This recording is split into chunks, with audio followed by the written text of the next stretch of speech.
Welcome to Unraveling Education, the podcast that's part storytelling, part information, and part whodunit.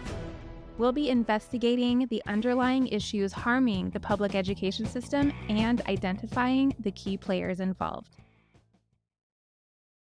Hello, I'm Danielle Ford, former trustee of the Clark County School District, and in this episode of Unraveling Education, I will be telling you my personal experience of going from concerned citizen to school board candidate to newly elected school board trustee. I have chosen to do some episodes in a linear storytelling way for a few reasons.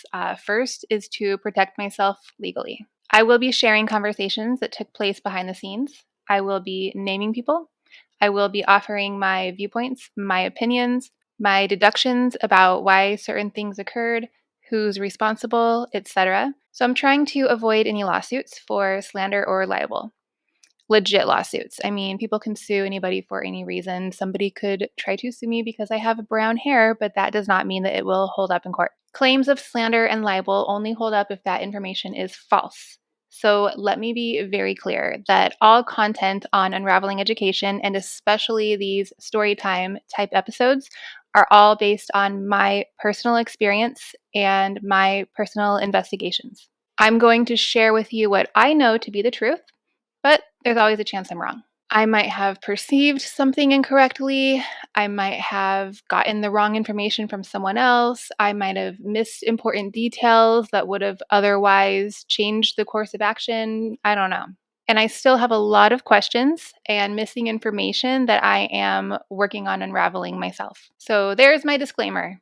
Now let's get on with it. In this episode, I'm going to give you a glimpse of my background leading up to my decision to run for the school board and what it was like as one of 10 candidates in the primary election.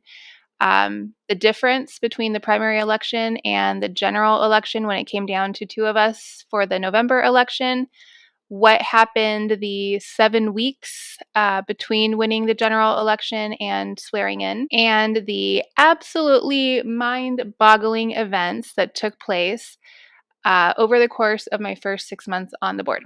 This is a very robust episode, but everything is relevant. The personal details I share about myself, the seemingly innocent conversations that were had, the people who entered into the school board's orbit, these will all be important to understand as we connect dots through future episodes. So as you listen, even if you already know where these stories are headed, try your best to put yourself in my shoes or just pretend like you're hearing this for the first time.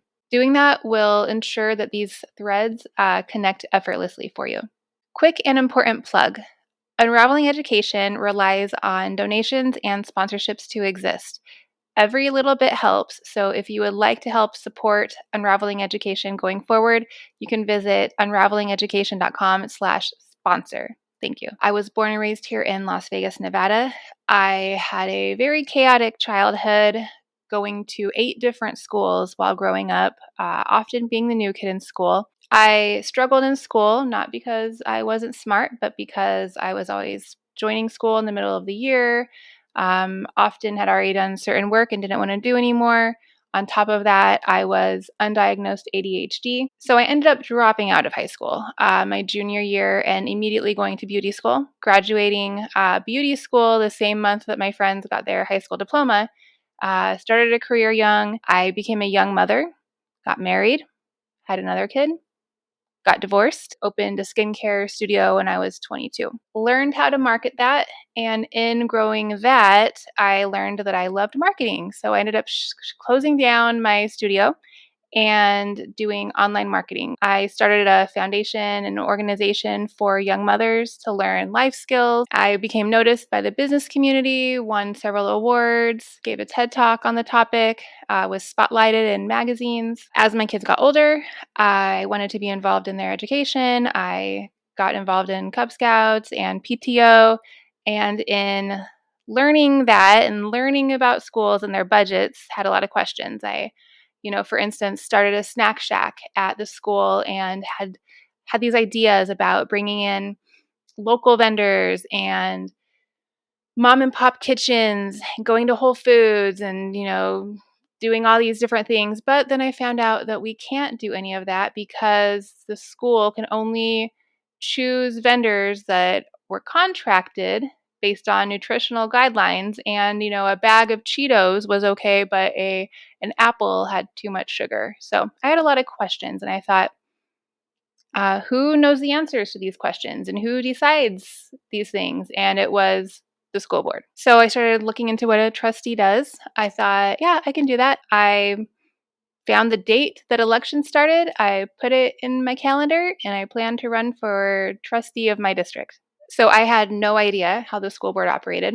I didn't really know how government worked. I was not connected to any political groups. I had no idea who else might be running in my race. Would the current trustee be running again? Would 5 people be running against me? 50? Like, I did not even know how many trustees were on the school board. So, no, I did not have political or education experience, but what I did have was experience as a child whom the school district failed in many ways, a deep understanding of the diverse communities in Las Vegas, experience as a parent of school-age children, insight into school budgets. I had a large network of parents, teachers, and business leaders. I also had the skills to run a campaign and win an election. And most importantly, I had faith in my ability to quickly learn the job once elected. So the school board at the time was very dysfunctional, and it was known for being a split board, meaning that votes are often split into 2 groups, with the side of 4 winning and the side of 3 losing. Now, ideally, all 7 board members would be in agreement with votes. If that happened, that would make for a very strong and functional school board. In a functional board, everybody would be on the same team, and everybody would be able to clearly articulate all of the board's decisions to the community. But this would only happen if the school board communicated well, if they were always given the same information,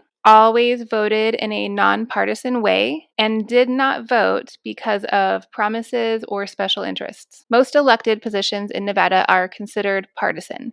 They run as a representative of their party. They are expected to act and vote in certain ways that support the agendas of their party. But school board members are nonpartisan, so they may be part of a political party, but they're supposed to be voting and acting in a nonpartisan way. They are supposed to always do what's right for the community at large, and they should be ready to make decisions that are in the best interest of the school district, regardless of what their preferred party thinks about it or which side that vote would lean on. So most of the time when a board is split, which happens often, it's usually split by partisanship. And that is how the Clark County School Board was split for a long time before I joined it. There is a whole episode coming up about school boards, so look out for that. So the person that I was running to replace, her name is Carolyn Edwards, and she had been the trustee for 12 years before I was elected. She was now termed out, meaning that she could not run again, and it was an open election where everybody would be new and nobody would be running against the current trustee. Carolyn was on the majority side of the split board for years. She had the support of 3 other trustees, and for a long time, she essentially ran the board. Most of what she brought forward got approved, and I did not know at the time, but she had someone in mind to take her seat. And she had been, for a long time, planning and promoting this person to all of the important political groups. So the date in my calendar arrives, and I show up to sign up early Monday morning to run for school board. I didn't realize that you could actually sign up for 2 weeks. There was a 2-week time period. But I was the first one to enter my race. And sidebar, if you are thinking about running for school board and you're thinking that that's probably something that is out of reach for you, it takes a valid ID and about $30. So I'm not saying it's easy, but it is something that is available to almost everybody. At the end of the 2 weeks, there were 10 people in my race. The June primary election would bring that down to 2.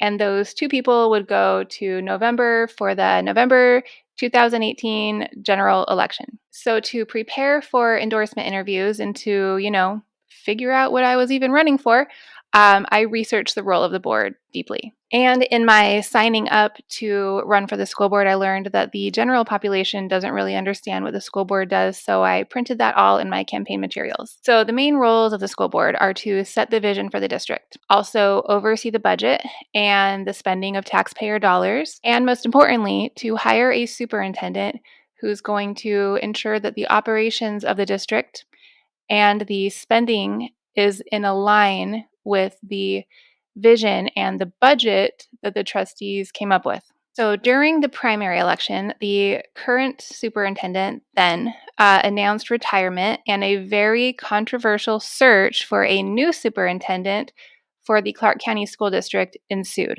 I did not follow this any closer than the general public did. At the time, I was focused on the campaign, but the behind the scenes stuff that the general public and I missed was that there were some really good internal prospects in CCSD who the community supported. But Carolyn Edwards, who I was running to replace and who ran the board, convinced the other trustees that she had influence over to hire a uh, national professional search firm to ensure that we got really good applicants for a superintendent. That search firm, brought back a few contenders for the board to consider, one of which was Jesus Jara, a deputy superintendent from Orange County, Florida. And in what was a very confusing and accidental vote, it's very strange, Jesus Jara was hired to run the fifth largest district in the country. About 2.5 years after this vote,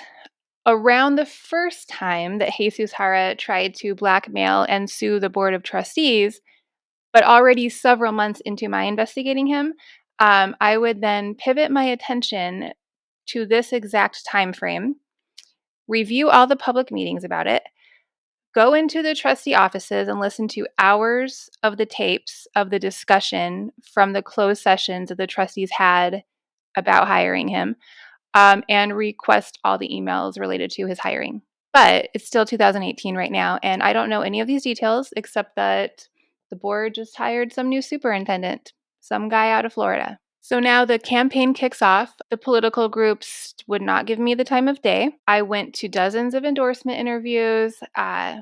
Everybody was basically like, okay, thanks for coming. I was ignored by all the fancy people. So at the time, I figured, I guess they're just not fans of my casual approach, like my Pedro inspired merchandise.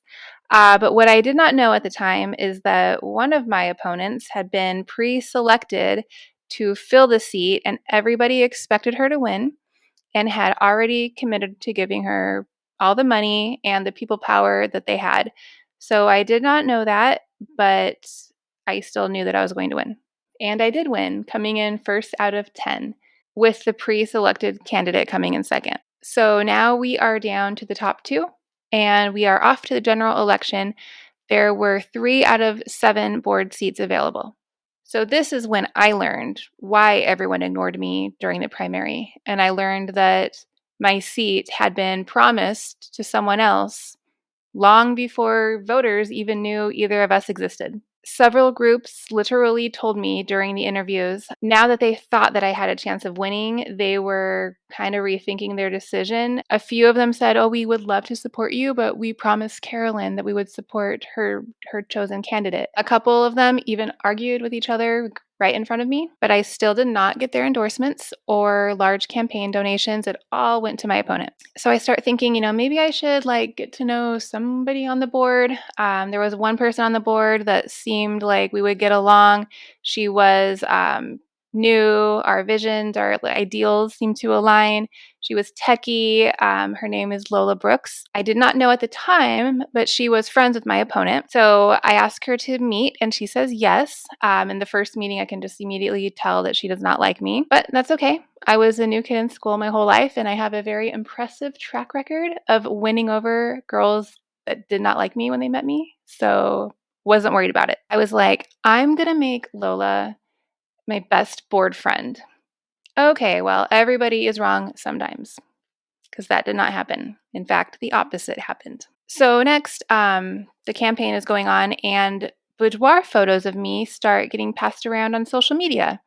First of all, they were there the entire campaign, so I don't know why all of a sudden it was like this big deal. Second, they were professional and tasteful photos, which I had posted myself in my albums, and they were not a secret. Third of all, they are like smoking hot, so like, oh no, don't share these super cute pictures that I'm like, really proud of. It was strange. Like, I didn't care that that was the narrative, but it was really strange. It was like all of a sudden the entire community is just so concerned about my ability to do the job because, boobs. Even on a panel for the Las Vegas Review Journal voter guide, a parent representative chose to ask me, of all the things that she could have asked me, she asked, if my 13-year-old son Googles his school board trustee, he's going to see photos that are, in my opinion, very inappropriate. So, what am I supposed to tell him?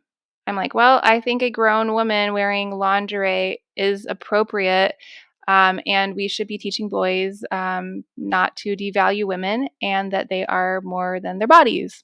Turns out this woman was good friends with my opponent. There was even an actual investigatory news report into whether or not I was too sexy for the school board. That was real.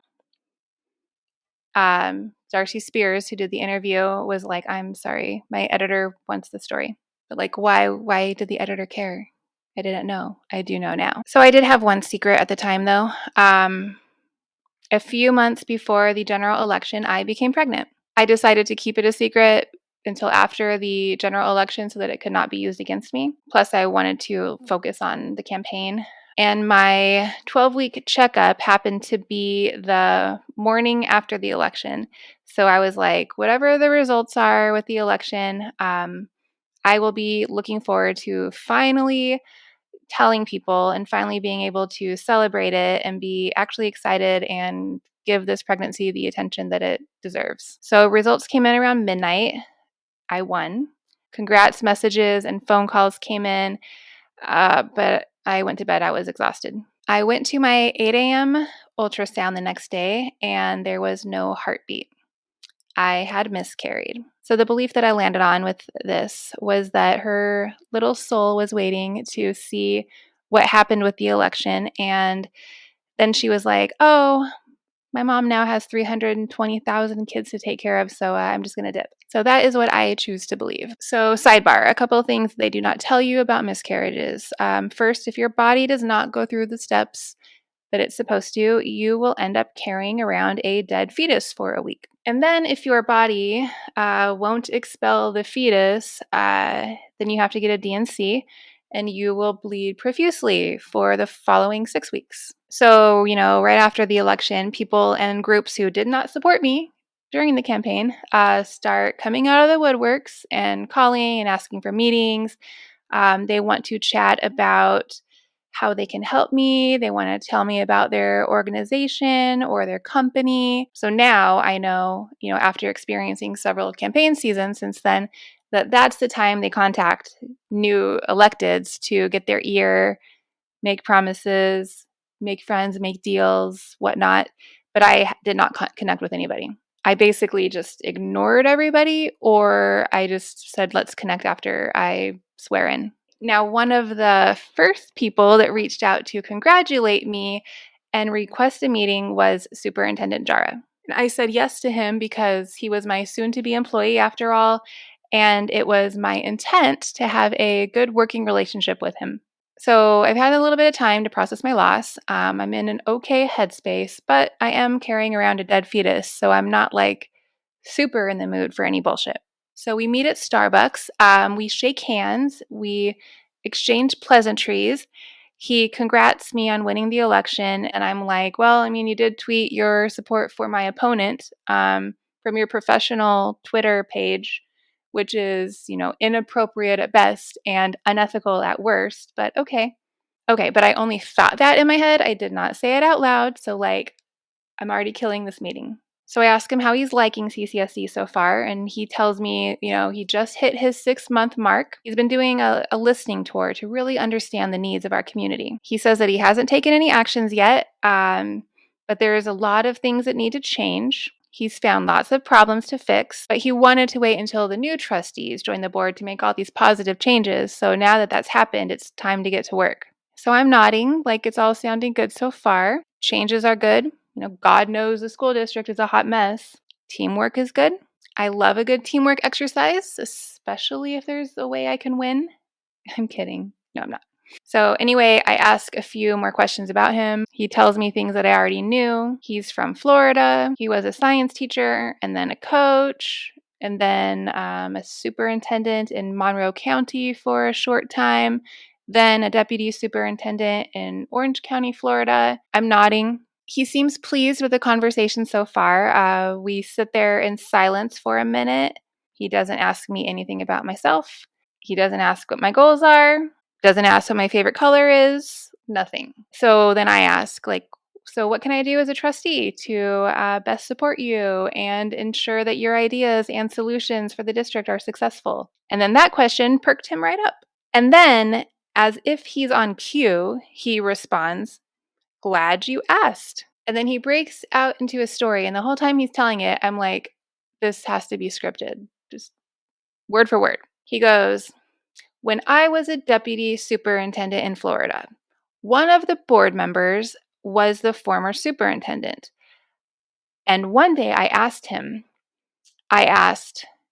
I'm curious, why would a retired superintendent run for a seat on the school board? And he told me, Jesus, the reason why I ran for the board of trustees after being superintendent is because I know that in order for a superintendent to be successful, the board members must get out of the way and let the superintendent do the work. The only times I had problems as superintendent was when the board members would intervene. And that's why I ran for the board of trustees after being the superintendent. It was so that I could be on the board and say to the board, no trustees, let's let the superintendent do his work." So I'm listening to this and I'm like, hmm, okay. And I'm trying to think of how to respond. I'm searching every corner of my mind for something to say. I land on, "Oh, I think I know what you're saying. That reminds me of Korean Airlines. Are you familiar?" He's like, I go, "Well," I go, "For decades, airlines in Korea had like the lowest safety records. They had far more crashes than anybody else until 2000 and something when an outside consultant came in and reformed everything. He decided that the problem stemmed from Korea's culture, their authoritarian culture. The way they did it was the pilot flew the planes, and the co pilot and the flight crew were always uncomfortable speaking up if there was a problem. Even in instances when they knew the plane was going to crash, they did not speak up. The co pilot might hint at an action that the pilot should take, but they wouldn't dare step out of line.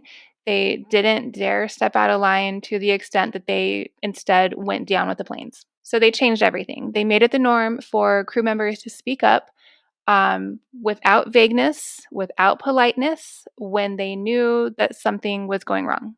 And what they did is they had the co-pilots begin flying the plane so that if something happened, the pilot who was in charge would not have an issue taking the action required to save the plane and save the passengers. I continued. So I'm like, I feel like that is what you're saying, Superintendent Jara, is that the board, the pilot, should sit back and oversee the superintendent, who is the co-pilot, as they operate the school district, the plane, with the goal being to have a nice, safe flight for everybody with the co-pilot flying, but the knowledge that the board pilot could step in anytime when need be. Like, I think that's what you're saying, Superintendent Jara? He did not answer that.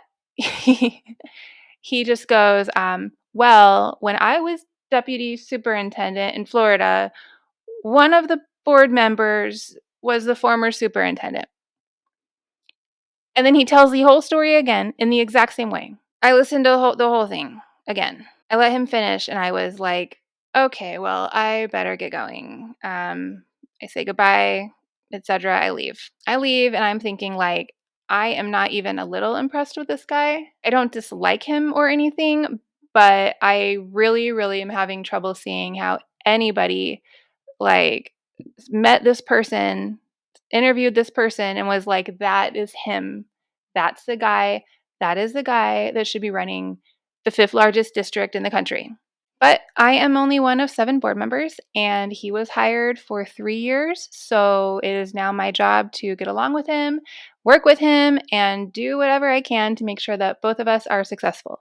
So I ended up needing to have a DNC, which, for anyone who doesn't know, is basically an abortion. It is an abortion after miscarrying. I had previously registered for a 3-day training, which I then attended while hemorrhaging. It was a NASB conference. NASB stands for the Nevada Association of School Boards. Now, they are supposed to be, and notice I said supposed to be, that is called foreshadowing, the Nevada branch of the NSBA. I know this is confusing. The NSBA is the National School Boards Association, which was one of the main resources that I used when I was researching the role of the school board. And SBA is the backbone for school boards. It would be safe to assume that NASB would be providing trustees with governance training stemming from headquarters around things like our fiduciary duties, constitutional rights, nationwide educational issues, or anything that is a threat to school boards at large. The other role of NASB is to provide the school board with training that is relevant to Nevada law. So I'm not saying that NASB was not at this time or in the past providing good training to the school board trustees. I do not know. But I do know that at the exact same time I joined the board, that the executive director, like longtime executive director of NASB, retired. Her farewell ceremony happened the same time I was at that 3-day conference. I was like, I don't know you. Goodbye. Then soon after that, NASB began the search for a new executive director to lead the organization and, we assume, provide governance training to all Nevada school boards that is NSBA approved and pro the school board trustees. So after that training was more training with CCSD. I met with all of the department leaders. They went through huge binders of info. I met with our board attorney, who basically goes through all the ways I could get in trouble. I met with the CFO, Jason Gowdy, who explained the financials and the buckets of money and how he reports to the board. He kept on saying that trustees approve the budget, like, and then I'll present it and you'll approve it. I corrected him once. I said, like, you mean we oversee the budget, right? Like determine what to budget for. And he's just like, well, we can't do anything without the board approving it. So I just dropped it, but I thought that was weird. So then I went to work on reading the CCSD based governance policies, and they were not making any sense to me, but I just figured like it would all click later. So now the new board consisted of 3 members who had been on for 10 years and only had 2 years left: Linda Young, Chris Garvey, and Deanna Wright. There were 2 members who had been elected about 2 years before and were still considered new: Lola Brooks and Linda Cavazos. And there were 2 brand new trustees, me and Irene Cepeda. So Carolyn Edwards, the trustee I replace, calls to congratulate me, and she invites me to meet in the trustee offices. I'm like, yeah, I totally knew that we had trustee offices, and I know where they are. Could you just like remind me where they are? So I get to the building and I go through security and take the elevator to the top level and find her office. I'm like, damn, we get big offices. Okay. She tells me that they're not all that big, but she has seniority and that Lola plans on moving into her office, and me or Irene will get Lola's current office. Okay. So then she pulls out some binders and says that she wants to help me understand everything. She walked me through board meeting agendas. She explained like what each section meant. She showed me how to navigate board docs online, the difference between confidential information that is shown to us when we're logged in versus what the public can see when they're logged in. So she explains that we have some board appointed committees who meet and make recommendations to us: school zoning, financial audit, bond oversight. The people that she appointed still have months or years left on their term, and she wants to know if I would consider leaving them. I'm like, I don't see why not. Like, it seems like you know what you're doing. They probably do good work. Like, I'll consider it.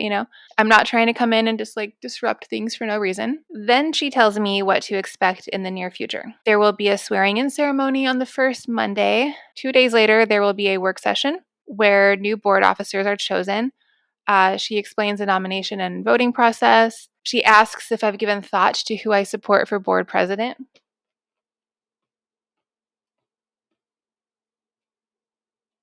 I'm like, not really. Wouldn't it go by seniority or by whoever has not had a chance to be president? I'm not sure. She's like, not always. I ask who she thinks would be a good president. She's like, if I had to choose, I'd probably go with Lola Brooks. I'm like, that surprises me. She's really new, right? What about Garvey or Young? She goes, oh, Young has been president a bunch, and I don't think Garvey wants it. I'm like, okay. I'm like, I will think about it. So, first thing January 2019 was our swearing in ceremony. I gave a speech from the dais about hope and leading the district with love. I gave news interviews about giving a voice to parents and bringing critical thinking and logic to the district. And I look back at that time now and I'm like, oh, Danielle, what a naive little flower you were. So now we're rocking and rolling. Like, it is happening.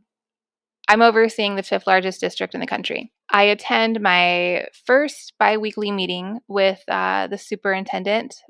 He has meetings one-on-one with trustees to update on the happenings of the district. He updates me on what's coming down the road. He tells me that while he was doing his listening tour, he brought in a group to inspect the operations of the district. They spent months looking through every department in the district with a fine-tooth comb, and they have created a report for us with their findings and their recommendations to change for the Clark County School District. Oh, and they did it for free. I'm like, oh, that's a lot of work. Why did they do it for free? He goes, oh, we're a member of their organization, so it's just a service they provide. The organization is the Council for Great City Schools. That organization consists of superintendents of large urban school districts. Then Jara tells me that Mike Casserly, the executive director of the Council for Great City Schools, is mentoring him. And when Jara tells me this, he lights up like a little kid. Okay, he lights up and he gets up and he grabs a notebook and he's like, yeah, Mike Casserly is mentoring me, and we talk on the phone and I write in my notebook. Okay, like I swear, like, this is true. Like, why would if I was gonna like make something up, I would make something way better up. I remember this because it reminded me of, if you've seen Meet the Robinsons, the bowler hat guy, and he has his like notebook and it has a unicorn on it, and he's like twirling his mustache. That is what I remember when Jara was telling me about this. Okay. So then the following week is my first ever board meeting. We get an hours long presentation of the review of CCSD operations that the Council of Great City Schools did. I listened to the report, which paints a very gloom picture of the school district and how it's operating, but it makes sense to me because the school district pretty much sucks, which is why I ran. At least that is what my thought process was at this point. So the proposed changes look good as far as I can tell. I don't know who this Mike Casserly guy is, but he seems like an okay dude. Seems like a good choice for Jara to be mentored by. I'm like, cool. Thanks. Thanks for the work. Good luck. Thanks for doing this work. So a week after that, we have a full day board retreat, which sounds like trust falls and massages, but it is absolutely not that. It's basically a very long board meeting that nobody sees, and there's no record of it. So this was January 18th, 2019. Uh, the agenda exists online, but there's no video or audio of it. I'm not sure if there is a record in the trustee offices. I have no idea. Anyway, so President Lola Brooks opens the meeting. I did support her as president, by the way. It is the one vote I regret the most in my whole life. But President Lola Brooks opens the meeting. Trustees, today we have Mike Casterly here. You remember him from the meeting last week. He's here to help us. He's here to train us in governing properly, and he's going to help us finish the 5-year strategic plan that most of the board has been working on and which will guide the superintendent's work, and it'll be what we base his evaluation on. So I raise my hand. I'm like, no offense. I hope this doesn't come out wrong, but like, why are you here? Like, why are you the person training us? Then a couple other trustees, they like gasp. They're like, Trustee Ford, you're so rude. My goodness. We apologize, Mr. Casserly. I'm like, I'm sorry. I'm not trying to be rude. I just don't understand why you would be involved in the board and how the board governs and evaluates the superintendent. We just heard a several-hour presentation from you last week about how you're advising the superintendent on all of the operations in the district. And then our role is to oversee the superintendent and hold him accountable. So now you're helping us to write our rules, the rules that determine how much power or authority we can give the superintendent and how we measure his effectiveness while he does the things and he makes the changes and he purchases the things that you advised him to do and change and purchase. So I just like, am I understanding this right? Then before he can answer, of course, several trustees are in the queue. Mr. Casterly, Trustee Ford does not speak for all of us. I, for one, am so happy you're here. I agree, Mr. Casterly. Thank you for being so generous with your time. We're so honored to have you. Then Trustee Linda Young speaks, and she says, Mr. Casterly, Mike, like I call you. Thank you so much for all the work you're doing. You know, you and I have worked together a long, long time, and you have been a champion for education and equity and inclusion. And I thank you for that. I thank you for that. But I have to agree with Trustee Ford. I'm like, oh, okay. She goes, you work with superintendents. You advise our superintendent. We should be working with advisors of school boards. That line should not be crossed. And there is a clear conflict of interest with you having your hands in both pots. I'm like, what she said. Like, what she said, that's what I just said. Long story short, the majority of the board supported being trained and advised by Mike Casserly, the executive director of the Council for Great City Schools. So we just continued on. So when reading our board policies, I learned that a new trustee can, within their first 3 months, bring back an agenda item that did not pass in the 6 months before. So my predecessor, Carolyn Edwards, was very pro-sex ed. That is the thing I knew about her, and that's why I liked her. She had tried basically her entire term to get a new sex ed curriculum, an updated curriculum, agendized and voted through, but she had been unsuccessful the entire time. So mostly because these like far right anti-sex ed groups would rally and make the meetings a nightmare for everybody, and then everyone would be like, never mind. She gave it one last shot though and added a sex ed item at the end of her term. So it did not pass. So then I planned to pull my new trustee card and revive it. So school board trustees are mandated to get 6 continuing education credits a year, which are provided by NASB. Okay. I had recently attended that 3-day conference, but the credits didn't count because I hadn't sworn in yet. So that's how I ended up flying to Reno in the winter. So I spent the whole day in Reno in sessions about Nevada law and learning about how school boards operate. But the real lesson about how the Clark County School Board operates came on the flight home. So Lola Brooks, Irene Cepeda, and I were on the same flight back to Vegas. I had asked Lola if I could sit by her on the plane and ask her a few questions. So Lola took the window seat, I took the aisle seat, and Irene is right next to me across the walkway within earshot. I told Lola my intent to revive the sex ed item. She's pro sex ed and pro Carolyn Edwards, so she was into it. She's like, okay, here's what we're going to do. She's like, you're going to make your request. As president, I'll put it on the agenda. And then Irene's leaning over. She's like, I'm in. Lola's like, now 3 of us know about this. So that means that none of us can talk to any other trustees or anyone else, because if there were 4 trustees that know about it, that's a violation of open meeting law. She's right. I learned that in the conference. So she continues on. She's like, some of the trustees will be furious. I kind of picked up a hint of joy when she said that. She's like, but it won't matter because I know that we will have the votes for this to pass. So that's what we did.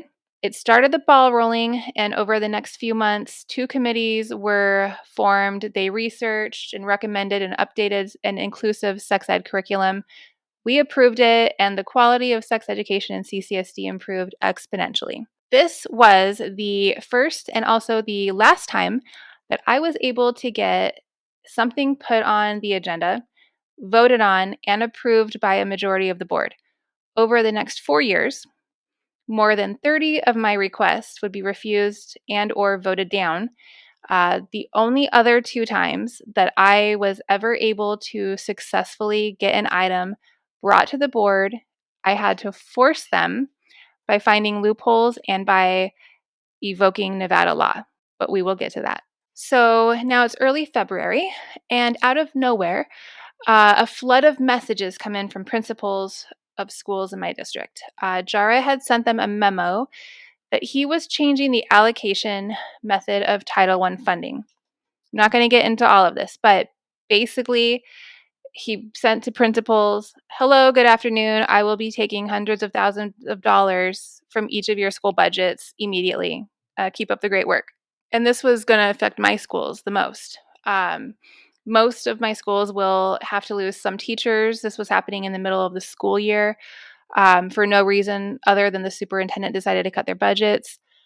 Without any rhyme or reason. So I talked to Jara. He tells me it won't impact schools because they all have extra money in their savings accounts.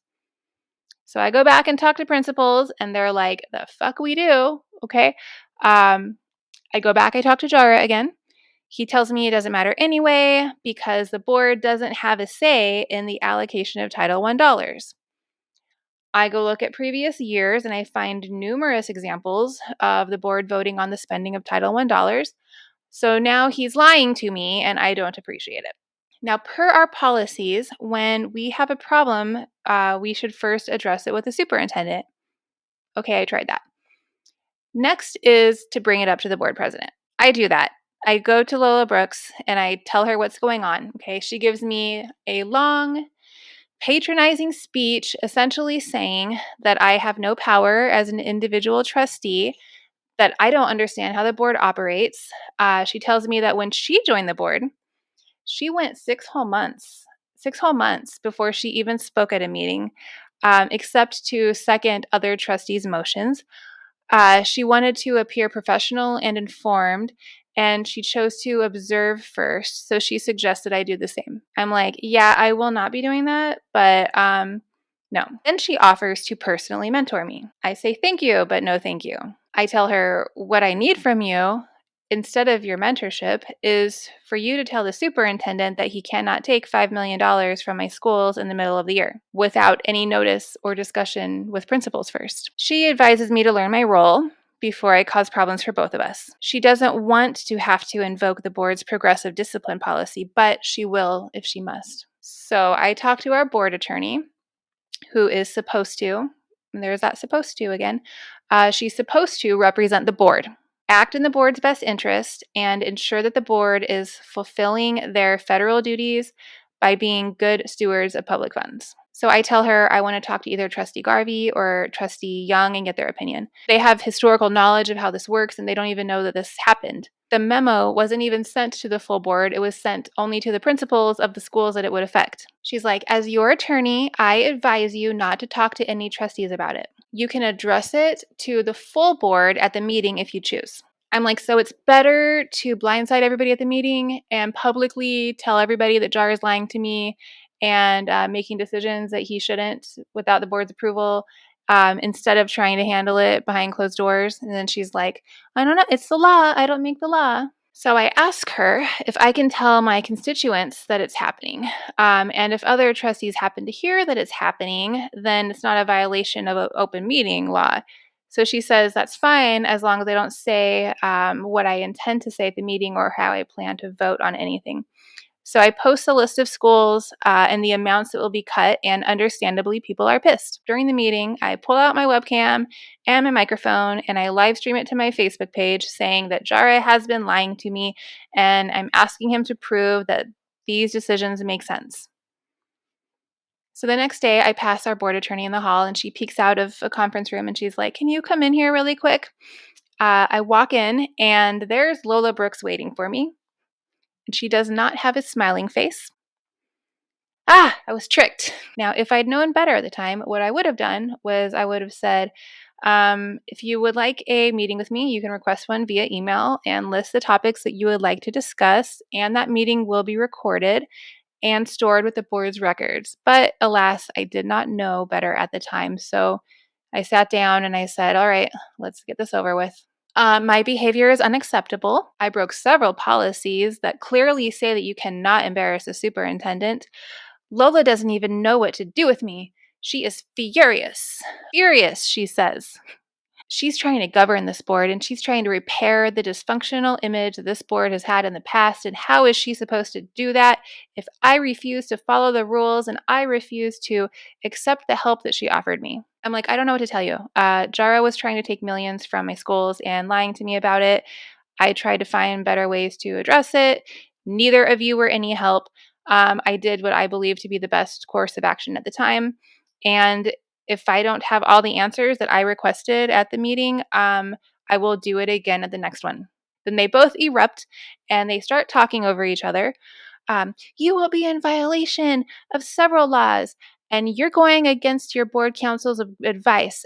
You could cause a lawsuit for the district. You could be personally, financially responsible. You're abusing your power. I'm like, how am I abusing my power? You're behaving in ways that are off limits to the general public. You're live streaming from the dais, for instance. The public can't do that. They have to stay behind a certain line. I'm like, so next time I should sit in the audience? She's like, Danielle, you're using taxpayer resources to further your agenda.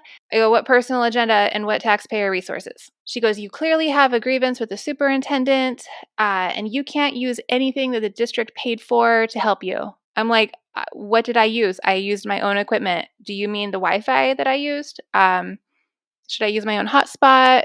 Do you mean the chair that I'm sitting in? Should I stand? What about the floor? Like, where does the line end? She goes, I don't know, Danielle. I don't know. The law is complicated, but I have seen people go to prison for less. So then I'm like, okay, well, I don't think that any of what you said is true. And now it seems like I need to talk to some lawyers. So this meeting is over. Goodbye. So then I called my secretary and I requested for all of the furniture and the technology in my office to be taken out. I went to IKEA.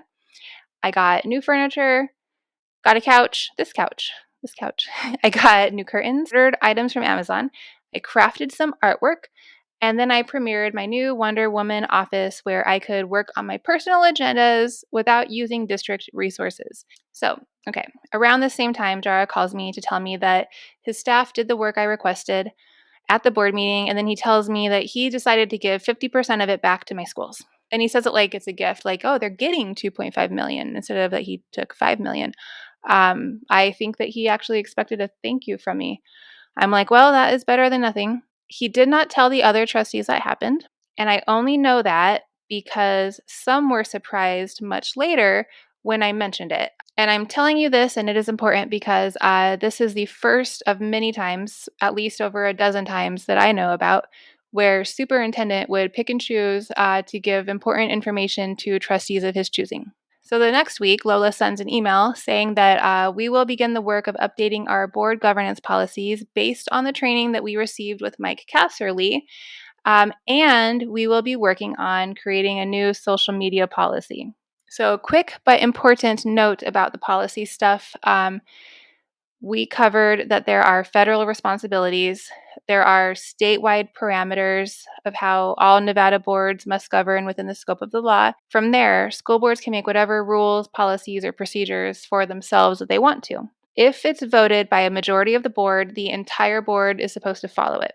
So school boards either come up with their own methodology of governing or they purchase a packaged set of policies from somebody else. So if you think of it like a business, a business could either be a mom and pop shop and have autonomy, or they could be a franchisee of another business whose system of operating they must follow.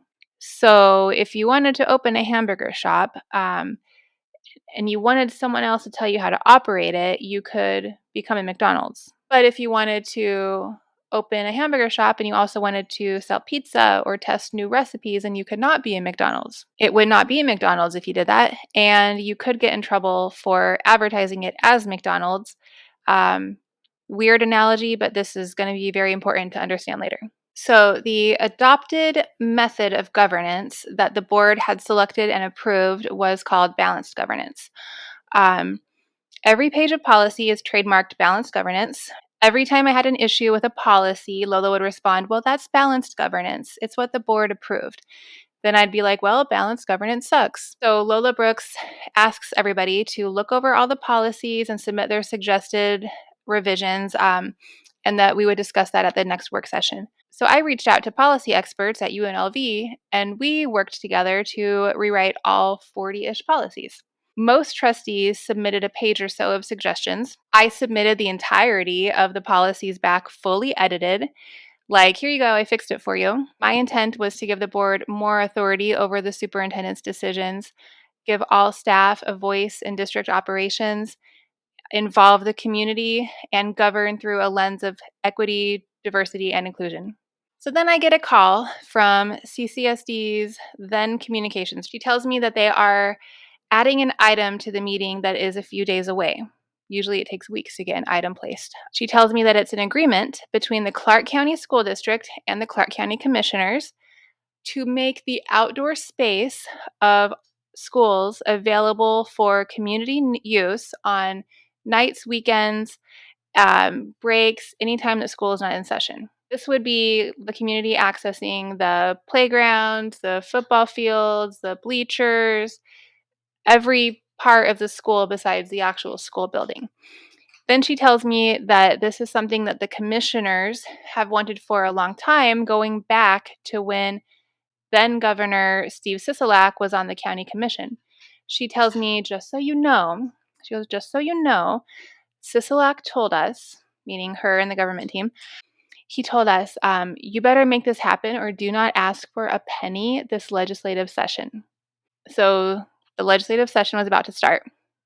I said, well, I don't work for Steve Sisolak, so I will read the agreement and base my vote on my own conclusions. So that is what happened. That's how that went down, but I actually don't know how true that was. I know that Sisolak definitely wanted this agreement to pass, but I'm unsure of the threat that was given to me to withhold education funding from the district part.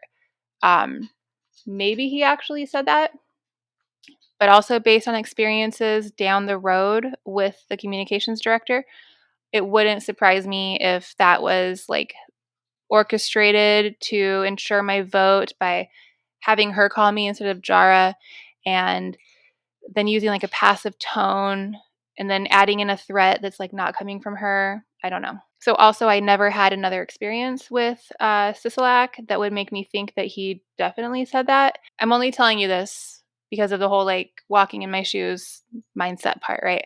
So here I am, less than 2 months on the board, and I've already lost trust in the superintendent, the board president, our board attorney, and now the governor is threatening to withhold billions of dollars if I don't vote a certain way. So I'm like starting to look over my shoulder. I'm like keeping my blinds closed. I'm like, trust nobody. So this item goes public, and once again, principals freak out. There's not even any time for them to try to talk to us behind closed doors and resolve it. Individual principals and the admin union send public emails to us asking us to please postpone voting on this. I ask our board attorney about it. She's like, well, the commissioners have wanted this for a long time. I'm like, how do you know that? She says, oh, I'm their board attorney too. Wait, what? So she's representing and advising both boards in not only this agreement, but many other things down the line. And oh my God, my trust issues continue to be confirmed. I'm going to derail for just a minute. I just want to say something. Many people have asked me if there was anything I would have done differently during my term, right? I made a lot of mistakes. I did. Um, I've put a lot of thought into it. I would not change any of my mistakes. I honestly wouldn't change a thing, except for one thing. Like, I have thought through this so much. I've just thought so many times, like, what might have been the turning point to prevent all of the terrible things that occurred, that happened to the school district that I witnessed? And my answer is that if I could go back in time, I would go back to this time frame, early 2019, and I would do literally anything necessary to hire a third party, conflict free private counsel for the school board. It would have made all the difference. And it still bothers me so much because in my mind, I can see two completely different timelines, branching from this time frame. Two branches of how things would have gone down with the district and the humans in it. And then that is what I would do different. So anyway, principals show up to this meeting begging us not to approve this, which says a lot considering that the superintendent is their boss. So they're coming at their boss's boss to say, please stop my boss. They're like, or at a minimum, give us some assurances, something like who's going to open and close the gates at sunrise and midnight. Will that fall on me as a principal? I don't have the budget for security. The unhoused will absolutely seek shelter at our schools. How do I handle that in the morning? Where will people use the bathroom? Where will they get water? What if someone leaves a weapon to access later? What about dog feces left on the fields and playgrounds? What if somebody leaves a dirty needle? You're telling us to just open the gates to our schools to anyone in the community who wants to use the grounds in any way. Like, please help us out here. They're asking us, the board. So when it was my turn to speak, I echoed the things that these principals were saying. I'm like, I love the idea in theory, right, of like our schools being used like for the community after hours, but how will that work? Okay. What are the answers to these principals' questions? I'm like, doing it this way is careless and reckless. Is there a budget for damages and vandalism? Who is liable if somebody gets hurt on the playground in the evening? Is it the school district? Is it the commission? Just give us some answers. Are there any answers? Do you think anybody was like, those are good questions worth considering? No. The other board members apologized to the commissioners for my rudeness and then criticized me for fear mongering. So I was the only one that voted against that. So we'll talk more about this agreement later as it progresses. But I wanted to explain this part in detail because right around the corner lurked a pandemic. And the reactions, the thinking, and the planning that came from the superintendent and the school board during COVID just paralleled this.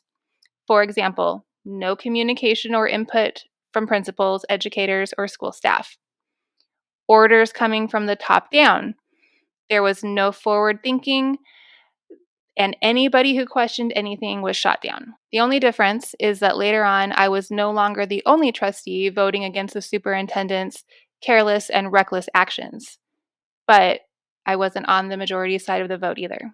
So shortly after this, I get an email from Mike Kesserly connecting me with a writer from Urban Educator, the magazine that's published by the Council of the Great City Schools. She's like, we're reaching out because we think your story is so interesting and inspiring. And Mike is so impressed with how outspoken and strong-willed you are. We'd like to feature you in our upcoming publication. I'm like, all right, that's cool. I mean, I didn't know, but it turns out this is like a pretty big magazine in the, educational leader niche. Even the 10 plus years board members were like, really? They're doing a feature on you? I'm like, yeah. So in the next work session in March, Lola brought the changes to our policies about trustee social media use, which got quickly voted through. Um, then Lola went through some of the trustees' suggestions and opened voting on them. Lola went line by line through my policy changes to tell me why each one wouldn't work by gaslighting me the entire time with things like, and you think that this is appropriate to do this? You think that the community wants this? What makes you think that blah, blah, blah? So here are some examples of the revisions that I submitted that, remember, I worked on with UNLV policy experts. So I recognized that I was not an expert in this and that neither were the other board members. So I took it upon myself to edit all the policies. The wording in black were the policies at the time, and my edits are in red. So here's a couple examples of that.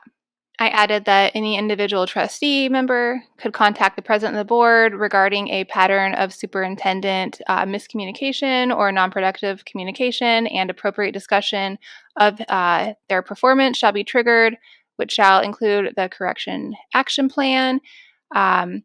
I said that there may be disagreements as to interpretations of board policies, and that the board and the board president and the offending board member shall bring in a third-party neutral or experts as necessary to have what may be honest disagreements. I added that we should be exercising responsible oversight and supervision of the district's financial capacity, financial reporting, and audit processes. Ensure the district has proper diversity, cultural, racial inclusion practices, and professional training so all members of the community feel respected and not discriminated against. Adequately supervising and providing feedback to the superintendent in a timely fashion so that he or she can better serve the kids of the community. I added that the board should seek independent legal counsel to ensure the board and CCSD are in full compliance of the law, privacy statutes, or independent financial advisors to ensure the healthy financial condition of the district, that there's a budget prepared for it. I added a bunch of more language about implicit bias, systemic racism, sexism, civil rights protections, increasing diversity of leadership, teacher personnel, support staff. So most of those changes were about, the superintendent and board's authority, and also seeing to issues of systemic racism and diversity, equity, inclusion, and whatnot. So the board approved some suggestions from the other trustees. And after about 6 hours, literally, of debating Lola about my policies, she said, well, we're obviously not going to agree. So, we'll just put Trustee Ford's policy change suggestions on the agenda for the board retreat in April so that we have time to go through everything. And then we'll have help from our trainer. I'm not going to share too much about what happened in early April. Not because I don't want to, but because it's getting its own episode soon. Okay, so before anyone sends me any hate mail, just please wait for that episode. Long story short, I had an unfortunate mixing up of words during a very packed board meeting, which was full of news cameras, and I ended up going viral for being a racist. That happened. So it was very late when that happened, and the next morning the board had the board retreat. My misspeak aired on every news station. Okay, every news station. Before the meeting had even ended, it was airing. And I was just flooded with emails and calls and mean, threatening voicemails. Messages started coming in from advocacy groups across the country demanding my resignation, messages from friends and family. They saw the news. They want to know if I'm okay. It was at this point, I was like, you know what? There is nothing I can do about this tonight. So I'm just going to go to bed. The next morning, I walk in to the board retreat with my coffee and a bounce in my step. I'm like, good morning. Who is ready to work on our policies? The other board members and the superintendent just all stared at me. They're like, we didn't think you'd come. I'm like, why not? They go, did you get any sleep at all? I'm like, yeah, I slept like a baby. None of them had slept. They told me like they've been in crisis mode all night long. They didn't sleep. They could barely get out of bed. I'm like, damn, that sucks. So I see Mike Casserly from the Council of Great City Schools. He's back again to continue our governance policy work. Before the meeting, we chit chat. He brings up the article that had come out in the council's Urban Educator. He tells me that he's received a lot of positive feedback about it. People are taking notice. He tells me that I'm one to watch. Real leadership material. I'm like, wow, I really appreciate that. It's so nice of you to say. Thank you for telling me that. So we start the meeting, and again, I'm like, Mike Casserly should not be training us. It clicked for me much later that a fancy write-up in a magazine was supposed to appease me, make me forget about the conflict of interest with our governance training. Oh, and then all of a sudden, Lola recognizes the existence of the policies that I wrote. She references the portions that I had submitted a month ago that she fought me on for 6 hours. The ones about board implicit bias training and cultural sensitivity, all the anti-racism language that I had added to them. She suggests that we add that language because some board members need it. The board approves it. Then Lola puts out a statement, which is sent to the whole district, and that the board is deeply saddened by Trustee Ford's use of racially charged language, but action was taken today to update our policies and ensure that the board be properly trained and blah, blah, blah, blah. I'm like, whatever. You know what? Some of the policies that I wrote got approved. I don't love how that went down, but it's a step forward. Okay. So at this point, I'm thinking like, okay, maybe I should cool it for a minute. Like maybe I should take a chill pill and like fly under the radar for a short period of time. Like maybe that's a good idea. Then I'm like, yeah, that is what I will do. But then a teacher emails me in a complete panic asking me to call her. She says I'm calling for myself and 8 other teachers. We're all at the same school and we're all in our first year at CCSD, and we were all told by the principal that she's not going to renew our contracts. But we're all good teachers. I say, look, I would help if I could, but that is way out of my hands. I told her to contact CCEA, which is her teachers union. She said that they all contacted them. They went through the whole process and were told by CCEA, like, sorry, there's nothing that we can do. Then they told her that the board ultimately says yes or no, which we do not. We do not say yes or no to hiring or firing of teachers. That's like literally the teachers union's job, but okay. We are not supposed to cross into union territory. I tell her that. She's like, can you just please meet with us and hear us out? So I meet with them at Starbucks, and I'm not going to share details because it's personnel information.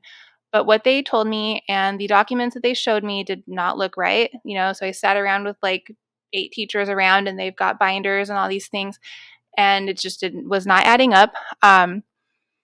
So they were all first-year teachers in their probationary period. Most had worked in other districts for years with great performance reviews. Some of them had even been administrators in other districts before moving here. I'm like, yeah, I can see this is not adding up. Let me see what I can do. So I call Jara. I tell him I want someone to look into this. He tells me that it's not my place. There's a hierarchy for a reason, etc., blah, blah, blah. So I call his chief of staff, who I really liked. She only lasted a year working under him. Anyway, I'm like, look, I'm not trying to cause problems. Like, I'm just trying to like sit back for a minute, okay? I do not want to have to throw a fit or live stream at the board meeting, but these teachers are set to be terminated at this next board meeting. Can you please just talk to one teacher for 10 minutes? Like 10 minutes, just listen to her. And then if you tell me that those teachers should not be renewed, I will leave it alone. Like, please, please. And she's like, I can't, there's a chain of operations, and then there's the associate superintendent and the principal and this and that and the regional. And I was like, please, please, please, I do not want to have to live stream. Please, please, please, I don't want to have to throw a fit. And then she's like, okay, I will talk to the teacher. So she does. She calls me later.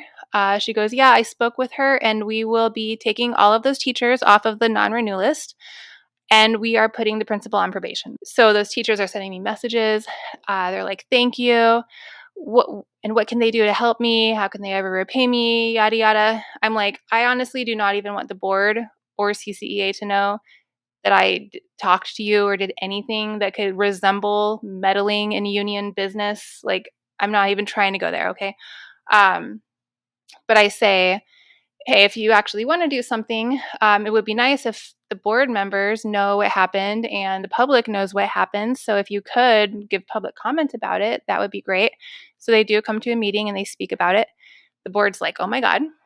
Everyone's like, wow, those teachers are so brave for speaking up. Now, imagine my surprise when at the next board meeting, reps from CCEA, the teachers union that did not help those teachers at all, show up and with a full-on manifesto about how they fought for those teachers and to keep their jobs, and you can bet that they'll do it again. And that's why they're instituting the Decker rule. That was a school. They claimed that CCEA was responsible for the first ever principal to be put on probation, and the principals should watch their backs from now on.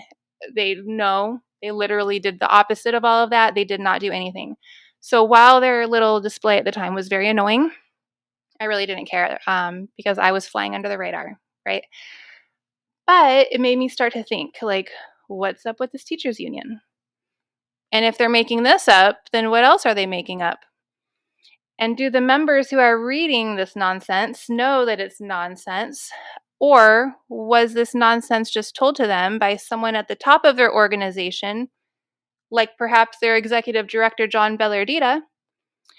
Could this guy be a chronic spitter of nonsense? I don't know yet. At this point, I just knew that something was sus. So May confirmed my suspicions about CCEA being sus. So we were in constant closed sessions about teacher contracts, getting updates from our legal team, and seeing what CCEA was asking for. And by CCEA, I mean their executive director, John Bellardita, who has never been a teacher. I'm not talking about the actual teachers who make up the union. So I had no doubt at this point that the executive director of the teachers union did not give a shit about teachers. I cannot say more than that because I actually could get in trouble for giving details that formed my opinion. But John Bellardita has given me a ton of material over the years to use for episodes. So you will have opportunities in the future to form your own opinion about him. So June arrives. Still trying to fly under the radar here. Superintendent Jara calls a closed meeting with the Board of Trustees 30 minutes before we start a public work session, and he tells us that he is cutting the entire position of deans in the entire district, effective immediately, basically. And he says it in a closed session so that we can't talk about it until that information is made public. The whole board is shaken. We have no time to process, and then we're sent out into a work session. So it's like right after he tells us that he's cutting the position of deans, the position in middle and high schools that oversees discipline, and turn all of those deans into classroom teachers, we roll right into our work session. It's only 8 a.m. and I'm already not having a good day. So Dr. Linda Young had been telling us for months that she wants to be on a committee that oversees athletics. She's been saying that this committee needs diversity, and she's saying that if Lola cared about diversity, she would appoint her. Lola could not appoint her the past 6 months because there were already 2 trustees serving on that committee. Well, now it's June, and one of the trustees, their term was ending, so there was going to be an open spot. Lola could have easily appointed Dr. Young to it. But did Lola do that? No, she did not. Instead, what she did is she waited for the one meeting that we all knew Dr. Young would not be at because she always goes on vacation the same time every year, and she gave us all a lot of forward notice. Lola chose this meeting to place an item that would change one line in our policies about committees. The change was that if a trustee's board term was going to end before their term would end on a committee they served on, then the president could not appoint them to that committee. Okay. Why? There's no reason. People leave committees all the time for various reasons, right? They get replaced. Like, who cares about this? Lola cares. That is who. She could have just appointed her to a committee to show goodwill, Or she could have been straightforward and said, hey, look, Dr. Young, I am not going to appoint you to this committee. But that is not how Lola Brooks operates. Lola Brooks likes to be clever. She wants to outsmart everybody. She always tries to leave a paper trail that makes it look like she's doing things by the book, even though she's absolutely not. So in this case, she wanted to be able to go, oh, Dr. Young, unfortunately, I can't appoint you to this committee because our policies now say X, Y, and Z. It is just out of my hands. So I know this story right now probably sounds like drama and trustee infighting and like insignificant whatever, but it's not. This is a big deal. This is a big deal that happened. Um, the reason is that this marks the moment in time that Lola Brooks began getting comfortable with making up rules, with editing board policies without the board asking her to do so, abusing her position as president, targeting trustees that she doesn't like, and then rationalizing her actions in her own mind. Now, you're probably wondering, why does Lola even care? Why would she target Dr. Young? This is so dumb. I had those same exact thoughts. I did not know if they had history or whatever, but it was obvious that Lola had it out for Dr. Linda Young. So I'm sitting there listening to this bullshit that Lola is proposing. I'm just like over it. I'm over it. I'm over everything. So I say, look, there's obviously something going on here between you two that I don't fully understand. I don't think that anybody doesn't want diversity, but I do think that this is a dick measuring contest. She's been a trustee for 11 years. Give her the respect that she deserves and let her serve on the committee. The item ended shortly after that without a vote, which is what I'd hoped would happen. But then I'm on the news for talking about male genitalia. Okay. And that ended my era of flying under the radar. Okay. So Lola calls me later that day to tell me that legislators have been calling her and they want to know how she's going to discipline me. I'm like, why would they ask you that? You have zero authority over me. She's like, they expect me to do something to get you under control. I say, well, when you figure out what that is, let me know. So at this point, I recognize that I'm like starting to lose my shit, right? I am so frustrated and I do not even know what is happening. I decide to bring my registered emotional support dog with me to the next board meeting. She keeps my hands busy. She keeps my body calm. She puts me in a generally better mood, right?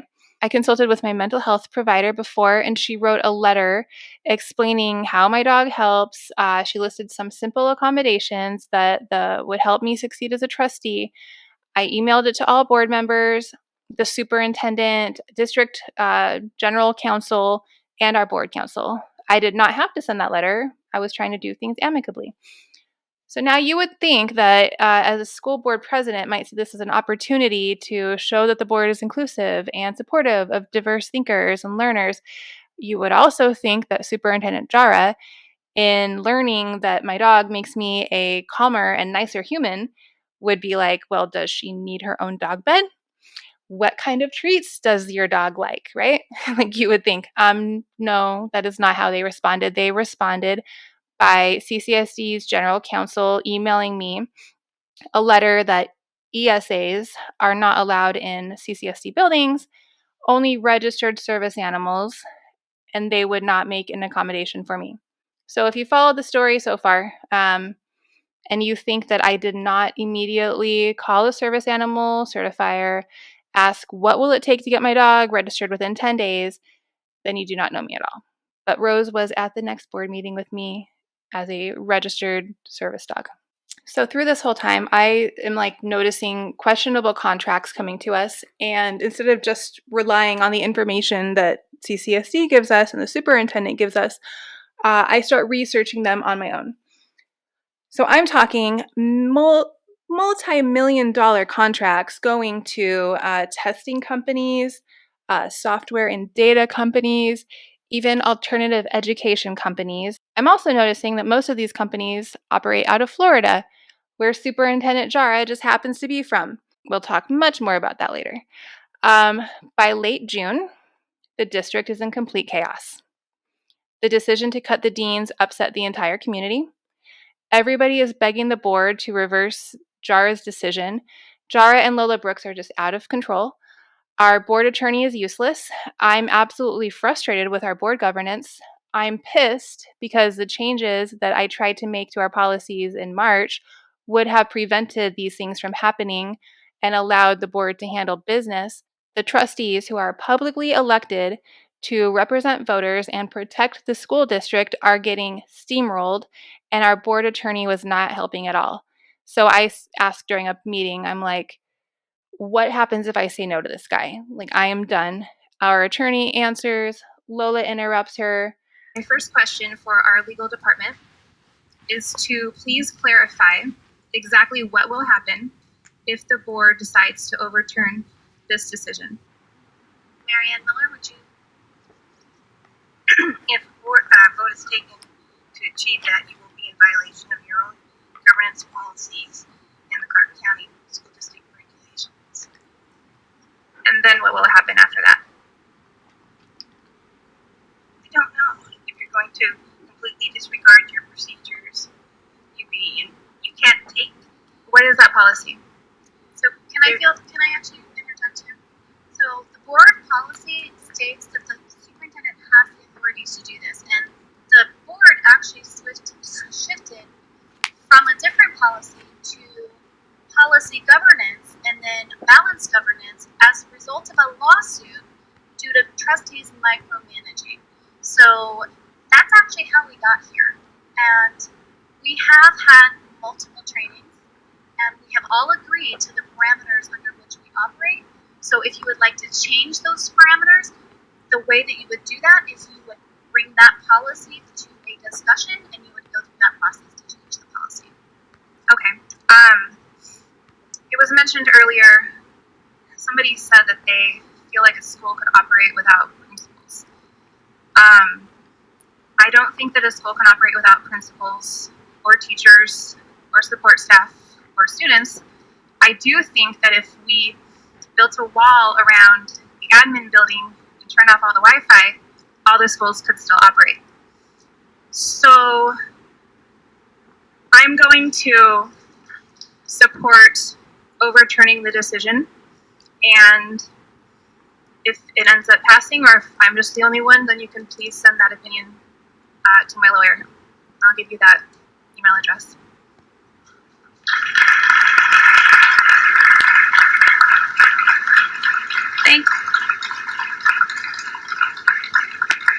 Thank you, Trustee Ford. So I am so done, but I see like one last hope, okay? The board had received an invitation to attend an executive training hosted at Harvard. And this training was going to be organized by, okay, 5 points. 5 points if you can guess who is hosting this training, okay? I have not thought this through yet, actually, but I will now be arbitrarily giving points during some of these episodes, and it's your job to keep track of how many points you have and put them in the comments, okay? But you will get 5 points now if you guessed it right. The person organizing this training is, did you guess it? The Council for Great City Schools. Okay. So I was super excited for this training. There were some sessions by some professors that I was looking forward to. Mostly, though, I wanted to connect with other board members in different states and find out how they're governing, how they're holding the superintendent accountable, what they're doing to evaluate their superintendent. I was ready to learn, like really ready to learn how to be a great trustee. And I was really hoping to get quality information to bring back to the district and start implementing. Well, without spoiling anything, I will say that that is not what happened at Harvard. After returning home from the executive education seminar conference, whatever that was, I no longer smiled at board meetings. I absolutely refused to respect the board's self-created policies. My note-taking shifted from trying to learn things to documenting what was happening right before my eyes. I no longer had any interest in appearing professional or being pleasant. None. So at this point in the story, it is now the middle of 2019. I am 6 months into my 4-year term as school board trustee of the 5th largest school district.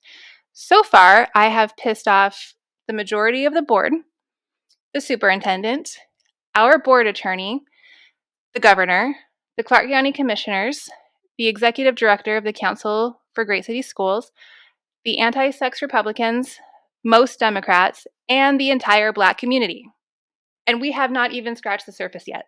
Now, if you stick with me as I continue to recap my 4 years on the Clark County School Board, you will understand how the elected trustees of the country's 5th largest school district lost their power, how one superintendent has been able to cause major destruction in a short amount of time, and you will know that it is possible to be fixed. And in case you're thinking it, I am not doing this podcast as part of some bigger political plan to launch a campaign. It's not going to end with, like, so vote for me for school board or anything. I most likely will run for office in the future. Again, I don't know when and I don't know where. I only know that it will not be soon. But elections are around the corner, and 4 of the seats on the Clark County School Board will be available for the taking. So we will be talking a lot more about that. Once again, just want to remind you, the production, operation, and growth of Unraveling Education is made possible by supporters, and every bit makes a difference. If you found this episode to be valuable and you want to help with the continued unraveling, then please make a donation or sponsor an episode by visiting unravelingeducation.com/sponsor. So in the next Storytime episode, you will hear all about the training that we received at Harvard, the cast of characters I met, why I returned less confused about the disruption I was witnessing, but much more angry than I'd ever been. And I will walk you through the early stages of my investigation into what the heck is happening to the Clark County School District and many other school districts across the US. Before you go, don't forget to subscribe and share the episode. I would love to hear your thoughts in the YouTube comments. Thank you so much for joining me and have an unravelly day. Rose says bye. Say bye, Rose. Bye. Bye. Love you.